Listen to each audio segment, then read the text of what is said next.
2 Chronicles chapter 7. The dedication of the temple. When Solomon finished praying, fire came down from heaven and consumed the burnt offering and the sacrifices, and the glory of the Lord filled the temple. The priests could not enter the temple of the Lord because the glory of the Lord filled it. When all the Israelites saw the fire coming down and the glory of the Lord above the temple, they knelt on the pavement with their faces to the ground, and they worshipped and gave thanks to the Lord, saying, He is good, His love endures forever. Then the king and all the people offered sacrifices before the Lord, and King Solomon offered a sacrifice of 22,000 head of cattle and 120,000 sheep and goats. So the king and all the people dedicated the temple of God. The priests took their positions, as did the Levites, with the Lord's musical instruments, which King David had made for praising the Lord, and which were used when he gave thanks, saying, His love endures forever. Opposite the Levites, the priests blew their trumpets, and all the Israelites were standing. Solomon consecrated the middle part of the courtyard in front of the temple of the Lord, and there he offered burnt offerings and the fat of the fellowship offerings.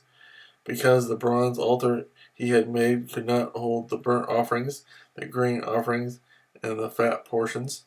So Solomon observed the festival at that time for 7 days, and all Israel with him, a vast assembly, people from Lebo Hamath to the Wadi of Egypt.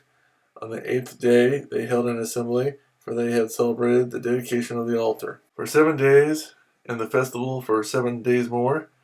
On the 23rd day of the 7th month he sent the people to their homes, joyful and glad in heart for the good things the Lord had done for David and Solomon and for his people Israel.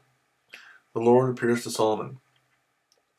When Solomon had finished the temple of the Lord and the royal palace, and had succeeded in carrying out all he had in mind to do in the temple of the Lord and in his own palace, the Lord appeared to him at night and said, I have heard your prayer and have chosen this place for myself as a temple for sacrifices.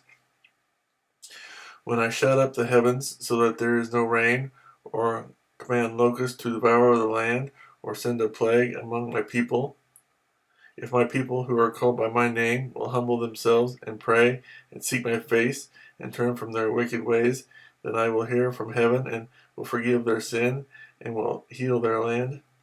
Now my eyes will be open and my ears attentive to the prayers offered in this place. I have chosen and consecrated this temple so that my name may be there forever. My eyes and my heart will always be there. As for you, if you walk before me as David your father did, and do all I command, and observe my decrees and laws, I will establish your royal throne, as I covenanted with David your father, when I said, You shall never fail to have a man to rule over Israel. But if you turn away and forsake the decrees and commands I have given you, and go off to serve other gods and worship them, then I will uproot Israel from my land, which I have given them, and will reject this temple I have consecrated for my name. I will make it a byword and an object of ridicule among all peoples. And though this temple is now so imposing, all who pass by will be appalled and say, Why has the Lord done such a thing to this land and to this temple?